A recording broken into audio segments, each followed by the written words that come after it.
All right, this is Sports for Real, and find out the disturbing news last night that Ryan Garcia has now had some dirty urine samples.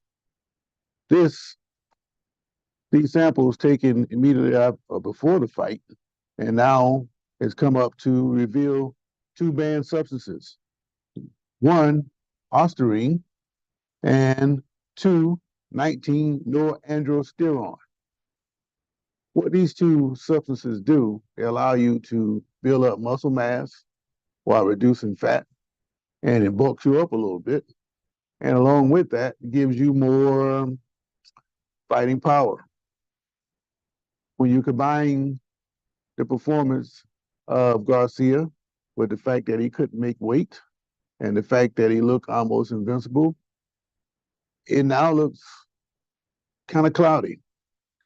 Because if you hadn't been popped for these steroids and you hadn't gained this weight, then we might be talking about a different fight.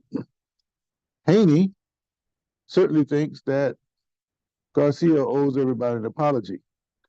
I tend to agree, but not just Haney, his handlers, mainly Oscar De La Hoya.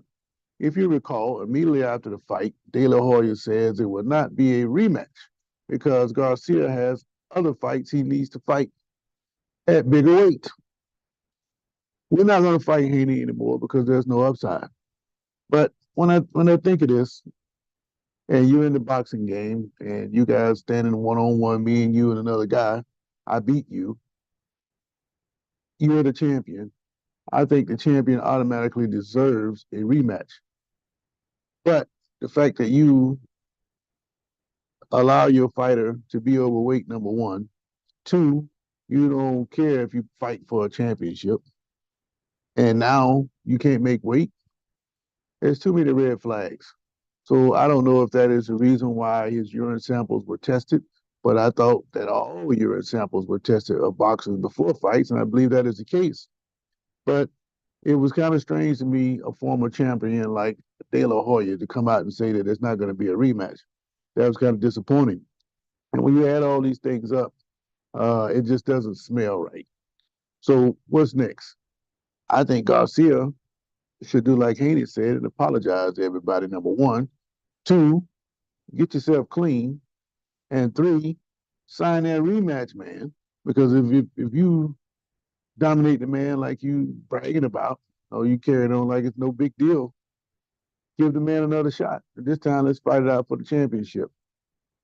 And if you want to bet on something, we're not betting on making weight. Let's bet on who can knock who out. And if I whip you, it's on a certain amount. If I don't,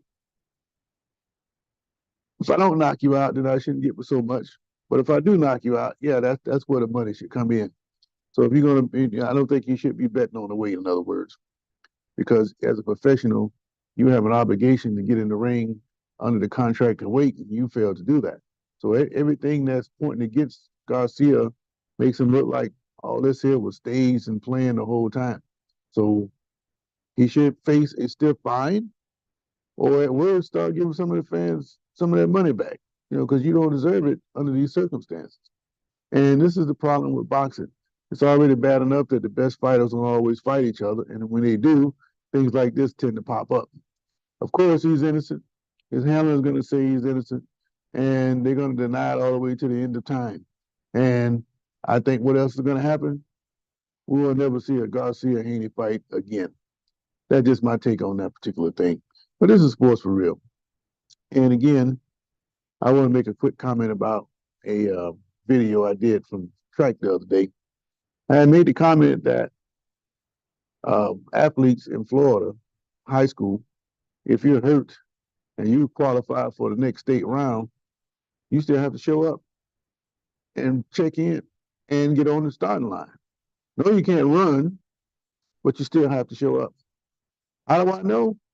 It happened to me. My senior year, district, I qualified fourth in the 100, third in the 200, and first leg, we won 4-by-1. That Tuesday in practice, I got out there and we were running just to see how we would do, working on handoffs and different things that Tuesday before regionals, which were Friday. I couldn't get loose.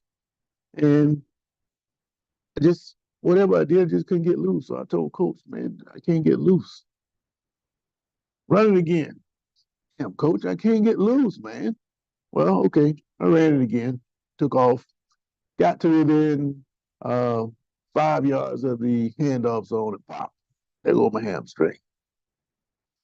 So I told coach, well, I can't run. What's the point of me going all the way to Tallahassee if I can't run? Tallahassee from us was 3 hours. A little shorter now because of the roads improvement, but it's still generally 3 hours to get to Tallahassee from my hometown.